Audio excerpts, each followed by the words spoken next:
Okay, I get it. You want answers for your irritable bowel, your skin stuff, your hormones. A stool test might seem like a good idea. When I see people on social media promoting the stool test in a certain one, I cringe because I think it's not the answer. And then I see hundreds of people responding and hoping that that is the answer to their symptoms. Now, the specific stool test that I'm talking about is the GI map. It's promoted as being a very sensitive stool test. Here's the thing, it's actually oversensitive. So sometimes people will have that test run on themselves and their practitioner will treat them for things that they actually don't need to be treated for.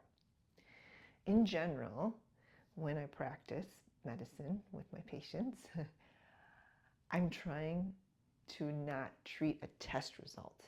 I am treating the person that's sitting in front of me.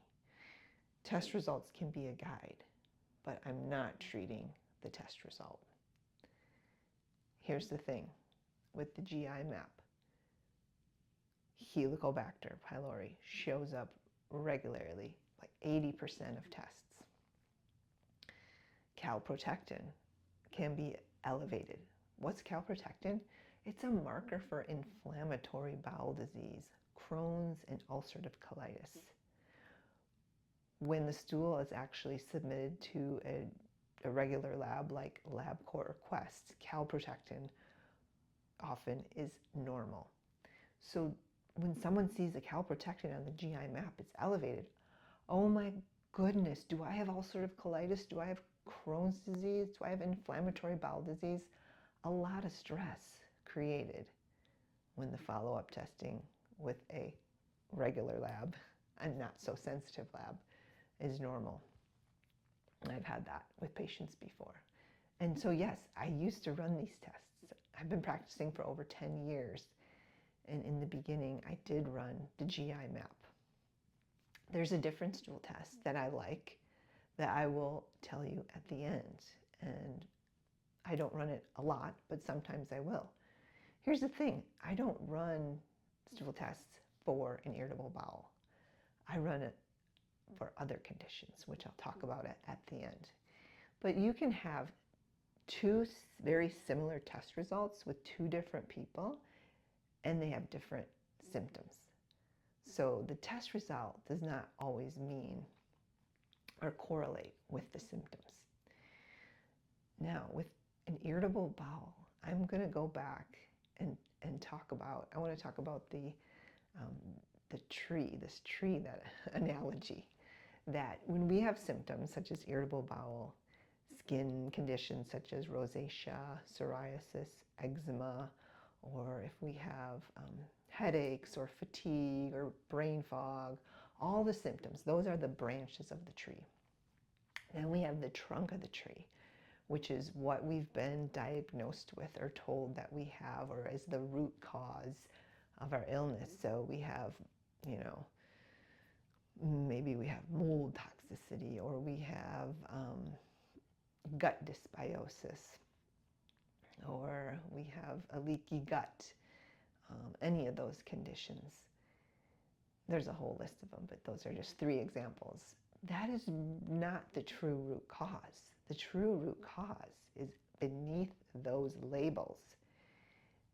And the reason maybe we have mold toxicity or a leaky gut, there's an actual 3, what I call them, the root causes of the root cause.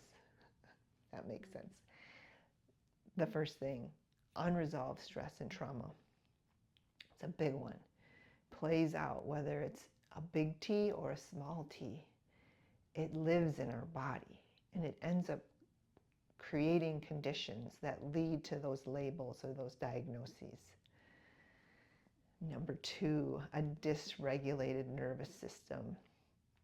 And actually that usually comes from unresolved stress and trauma. And the third one is impaired cellular energy. So that's when our cells do not have enough energy. energy. And why would that be? It has to do with the minerals.